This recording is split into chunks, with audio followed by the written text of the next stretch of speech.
Hello and welcome back to Uncultured Twenties. My name is Julia. And my name is Leanne. And this podcast is a journey of us culturally educating ourselves in what is considered classic in pop culture.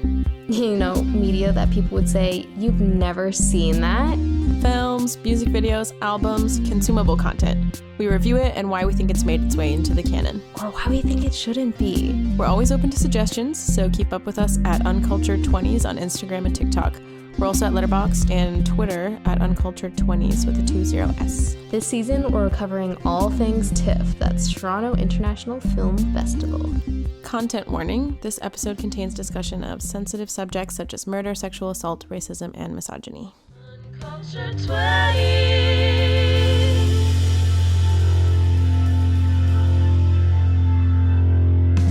Welcome to our first episode of season 2. We're back already. We're here. We're ready. We know you missed us. Yes. This is going to be an accelerated season because I just have so much to say. Okay, I had the fantastic opportunity to attend the Toronto International Film Festival with the Media Inclusion Initiative. And I got to see so many cool films, and I'm just going to bring them all back to you. Some of these are not even in major theaters yet, so this is really exciting, and I'm so happy that I got this opportunity. We were able to speak to some incredible guests, and we are so excited to find some new classics. Today we're going to be talking about 2 films that center women, believing women, supporting women, and telling in-depth stories by women. So let's start with Woman of the Hour. This is Anna Kendrick's directorial debut. It's based on the real-life story of Rodney Alcala's 1970s murder spree. He posed as a photographer and targeted vulnerable women, and it's estimated that he could have killed up to 130 people. Amidst all this, he then appeared on The Dating Game and actually won the show. If you haven't heard of The Dating Game, it was a popular reality show where women would choose a date from 3 mysterious suitors behind a wall. So they would sort of ask questions, and then at the end, she would choose one, and they'd come behind the wall and reveal who they were. All right. You know, there are 3 bachelors over there. There'll be 1, 2, and 3. Ask them anything you like to find out more about them, except their name, age, occupation, or income, okay? And we're going to start by having them say hello to you and see how they sound. Number 1, would you say hello to Cheryl, please?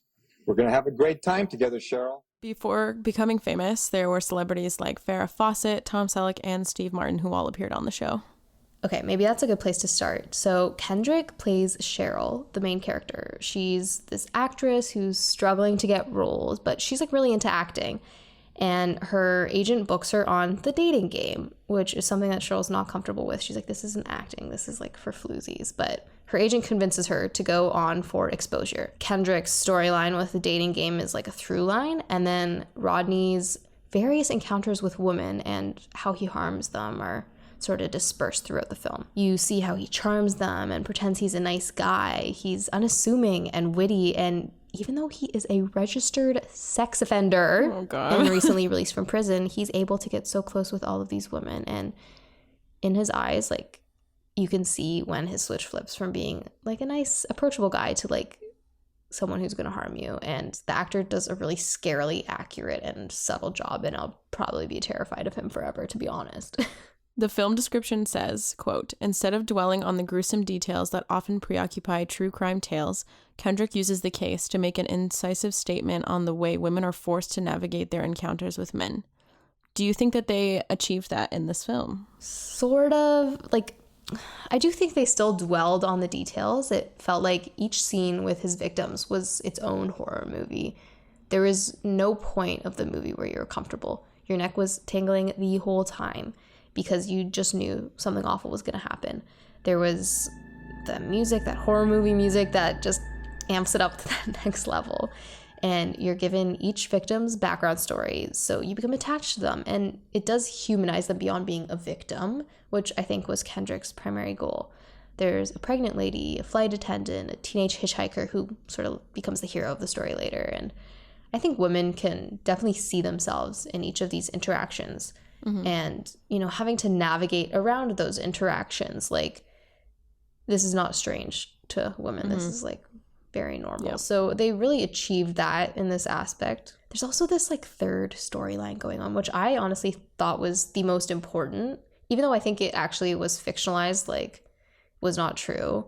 I think it was a really good addition. So there's a live audience member who attends the dating game taping with her boyfriend, and it's the same one that Cheryl, Anna Kendrick's character, is playing in. So they're at the same show taping. And as the show goes on, she recognizes Rodney. She realizes that she saw him on the last night her friend was alive, when her friend was murdered. He was the last person she was seen with. And so obviously she suspects that he has something to do with it, but she hasn't been able to find him until now. So she has a panic attack and she leaves the show. She's sitting in the car and she's trying to process what she's seeing and her feelings. And her boyfriend comes to comfort her, but then he doesn't believe her when she confides in him, okay? He's like, "Are you sure that was him?" And she's like, "Yes, I'm like 95% sure." He's like, "Oh, well, it's not 100%. Oh my God. It's just like what a freaking trope of like, not even just film, but of real life, where it's like, this is supposed to be the person too that like you trust. And then it's like, well, are you sure? Like, I still don't believe you. Like, of course. Believe women, maybe? Like, I don't know. Just a thought. It's not even surprising, which is so frustrating, obviously. He's like, "Oh, well, the show must have vetted its contestants. Like, they must have done a background check, you know. A guy this awful must be in jail already." I'm like, yeah, sure, because everybody always ends up in jail. That's a horrible person. Yeah, because police are notoriously good at doing that. Yes. Not. Okay. Yeah. Oh my gosh. This girl tries to go to the show's producer. She's knocking on all these doors and getting no answers. She goes to the security guard. Right. And she's like, "We have to warn Cheryl. Like, she cannot choose bachelor number 3. This is a dangerous man." And so to placate her, the security guard tells her to wait for Jim Bob, whatever his name is, the head of the show, in this room. So she goes to this room. She's sitting for a long time waiting. And then a janitor comes in and he's like, "Why are you here?" She's like, "Oh, I'm waiting for Jim Bob. He's the head of the show." And the janitor goes, "Well, I'm Jim Bob." They're pulling your leg. Yeah. Yeah. So she's been waiting for hours for no one. Yep. And all she's just trying to do is protect somebody else. Eventually her boyfriend comes and apologizes, blah, blah, blah. And he goes with her to the police. But even with a man by her side, they do nothing. Okay? And so I think her storyline just really demonstrates how difficult it is for survivors to be listened to and for women to be listened to. Nobody believes them, okay? But they believe in the system. So to me, this storyline was really the most important and the most impactful. The actor, Nicolette Robinson, and her portrayal of PTSD were really, really spot on.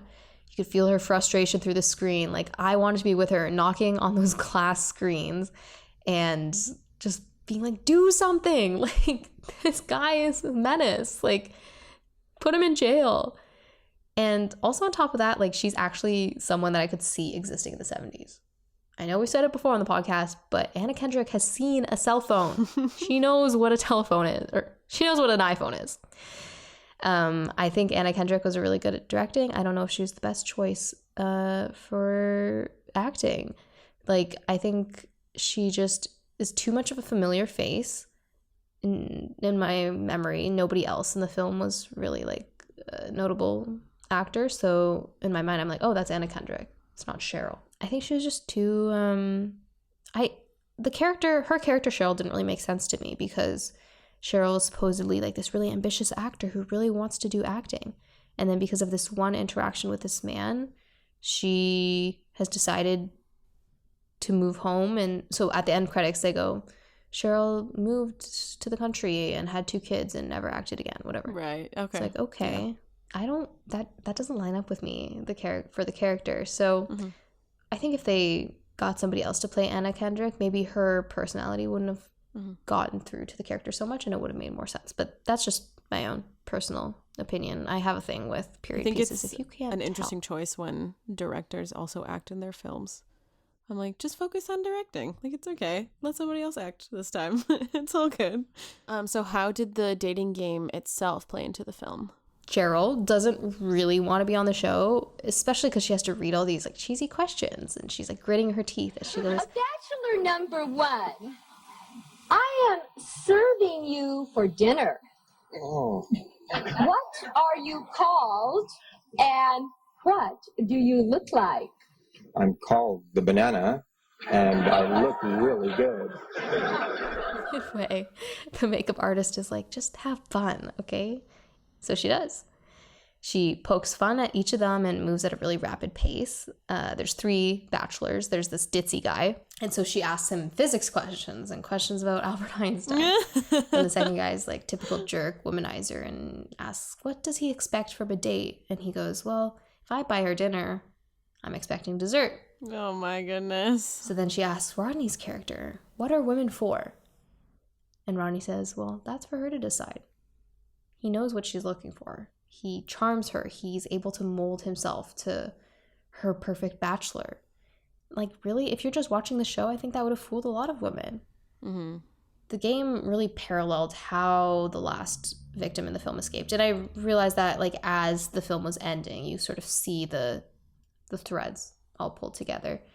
She doesn't run away screaming. She has to pretend that she's in love with him.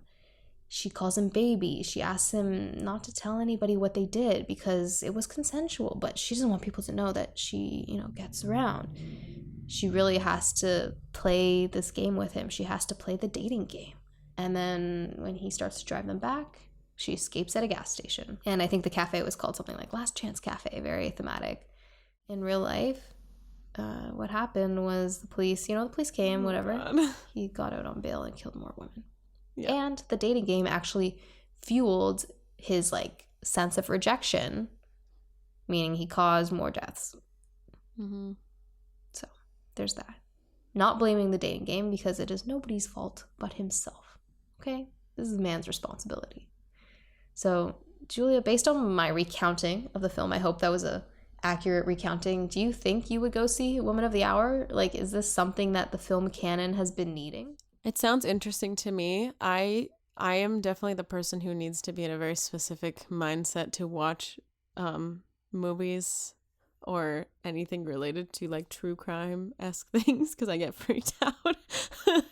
But I think I think it's interesting. It obviously speaks to something that, even if it's not on the same level of serial killer, but the level that women are always struggling to be heard. And I listen to my true crime podcast every once in a while when I'm feeling up for it, and it's kind of the same. It's kind of always the same thing where it's there were so many warning signs and there were so many people who would notice things about this man or whatever, or say things, and it's always the same thing where it's always too late by the time they get him, it's okay, so he killed 130 people.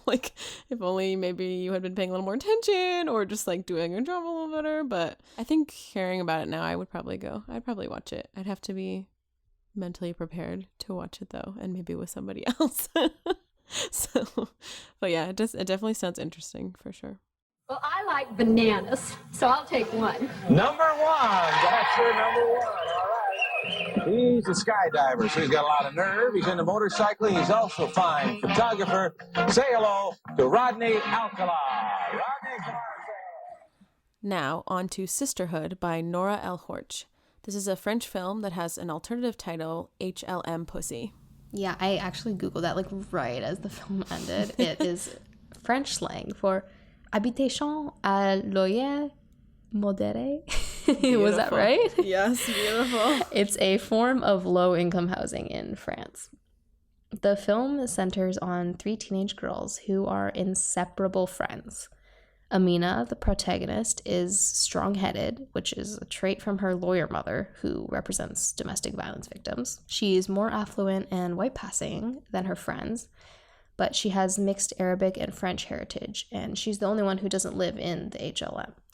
Amina's actress, Leah Aubert, was named one of TIFF's Rising Stars this year. Yeah, she was really great. Her crying scenes were next level. Very vulnerable, ugly snot crying. I applaud it intensely. As we all do. As we all do. The other 2 girls are Geneba, an ambitious social media sneaker influencer. She does live streams from her room. And Zineb, a shy, family-oriented girl who's beautiful. So she's always shown to have men hitting on her, and her girls kind of protect her and shield her from that. But her brother's best friend named Zach is interested in her and slowly keeps forcing himself upon her in making her uncomfortable. When Amina and Janeba find out, they sort of set Zach up. They hide in a closet and film him coming up to Zineb and saying all nasty things and kissing her without her consent and saying all these awful things to her.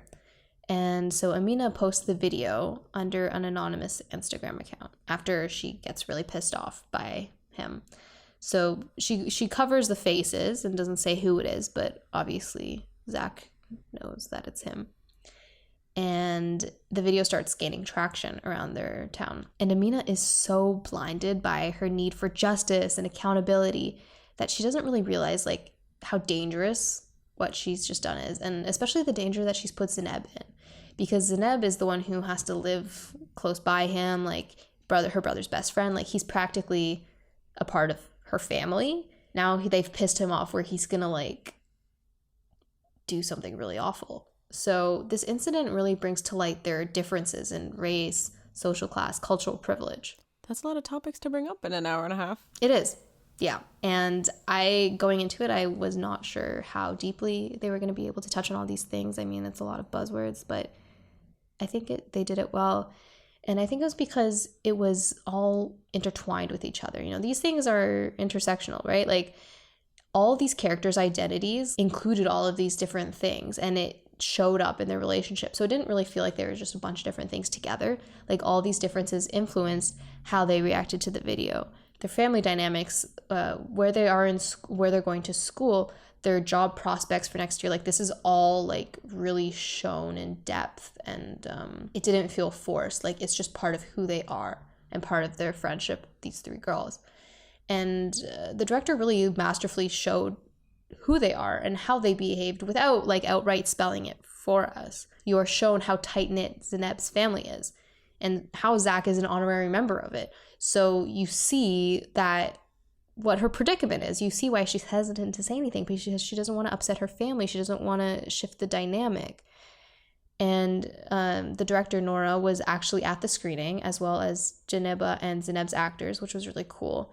And she spoke about how she put herself in each character. She's a survivor, just like Zineb, and she's also mixed Moroccan and French, as Amina is. Like, she said herself she saw most in Amina because she had a lot of friends in the HLM, but she herself was quite affluent, and she didn't understand her mixed heritage, and she's also a survivor. Like, there's just so much of her in the film. Like, these characters, that they were funny, they were real girls, you know, and the actors were real teenagers. And I love French films just because of their humor and how realistic they are. You know, everybody looks like real people that you would actually see. And at the screening, they spoke about filming some of these distressing scenes. So they used constant check-ins, and they had to restate their boundaries every time. You know, is it okay if he puts his hand here? Can he put his hand there? And they actually took out some of the scenes that the actors became uncomfortable with. You know, when they signed on, they said, yes, I can do this. But then later when they started filming it, they said, actually, no, I don't want to do it. So they reworked it. And I actually think this worked out for the better. So this is scenes with intense assault happening. And instead of just showing it blatantly, they showed like a black screen. And they use like really like ASMR-esque like breathing noises that make you really uncomfortable. And there's this poem that she reads, and her eyes sort of turn to stars. And it put the audience in that faraway place that Zineb had to go to sort of not exist during this abuse. It was like a visual representation of dissociation, and it felt really real and very uncomfortable.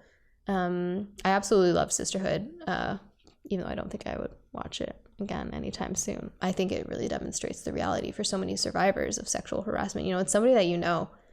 It's somebody that's deeply embedded in your community. It's not as simple as posting a video. Yeah, it sounds like something I would definitely be interested in watching as well. I like that you mentioned like the French film aspect, because I also love like the French film aspect, and it's true what you say about it being so real.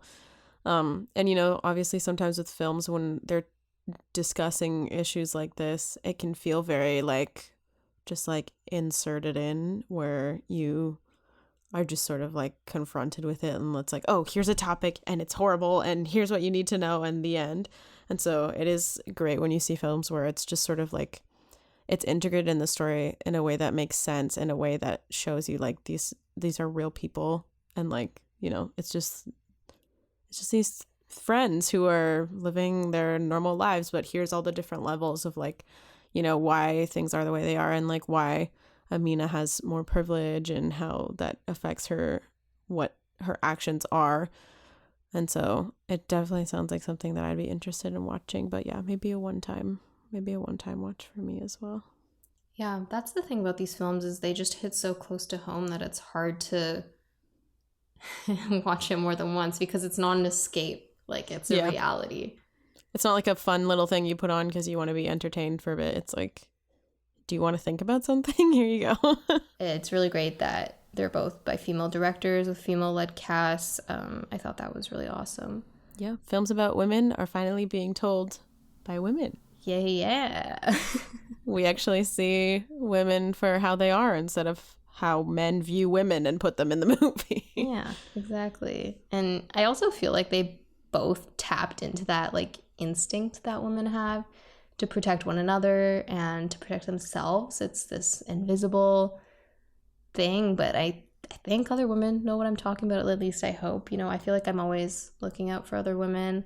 There's silent conversations we have with one another, you know, on the subway, in the classroom. Like, you make that eye contact and you know exactly what the other person's feeling. It's that like grip inside of you, and it's really important.